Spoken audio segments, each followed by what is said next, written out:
About 5 years ago, during Christmas break, I stepped on a scale, looked down, and saw the number 85 flash across the screen. 85 pounds. A wave of fear washed over me, and the first thought that crossed my mind was, how did I gain 2 pounds in the last day? I need to go do some sit-ups. I didn't eat for the rest of the day. At 21 years old and 5 feet tall, I weighed a whopping 85 pounds. And when I looked in the mirror, all I saw was disgusting fat on my thighs and stomach that needed to be removed. Until the second semester of my freshman year in college, I had always been a genuinely happy and healthy girl, oblivious to the harsh realities of how cruel humans can truly be to one another. In college, however, as one traumatizing event after another occurred, my rose-colored view and understanding of the world came crashing down. The sequence of events that eventually led to my fall and crash landing at rock bottom are too numerous and broad-ranging to recount here. Just know that it took one tiny pebble to trigger the landslide.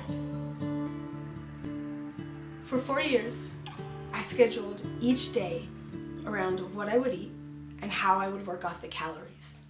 900 calories was the maximum I allowed myself for a day. At one point, I remember eating 2 apples a day and doing over 600 sit-ups and running 4 miles to work it all off. I lost hair, my nails became brittle, my skin turned yellow, and I even stopped having a period for 2 years. My doctors were afraid that I had lost the ability to ever have children. I felt utterly lost and alone.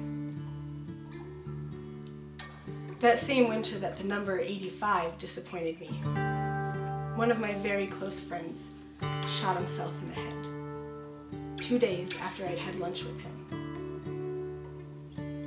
At the funeral, as I stood there in the cemetery, listening to the gunshots of a 21-gun salute, and the melody of taps being played solemnly by a lone trumpet, I watched tears stream down the faces of a platoon of fully uniformed Marines.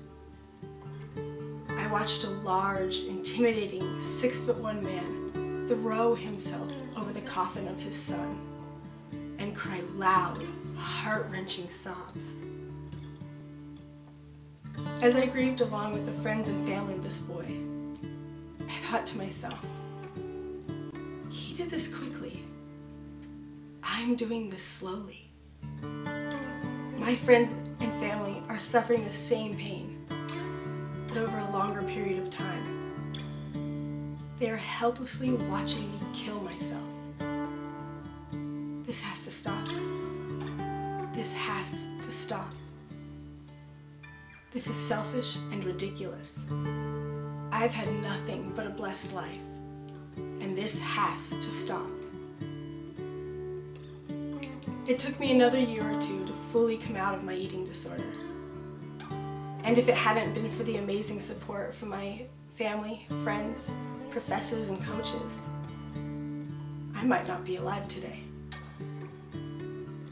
The most frustrating and embarrassing part of all of this is that my distorted body image has never left me.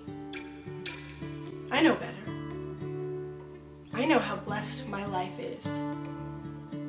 I know that there are people in the world who don't have clean water, food, or even shelter. I know that I am healthy. And I know that my view of my body is distorted and ridiculous.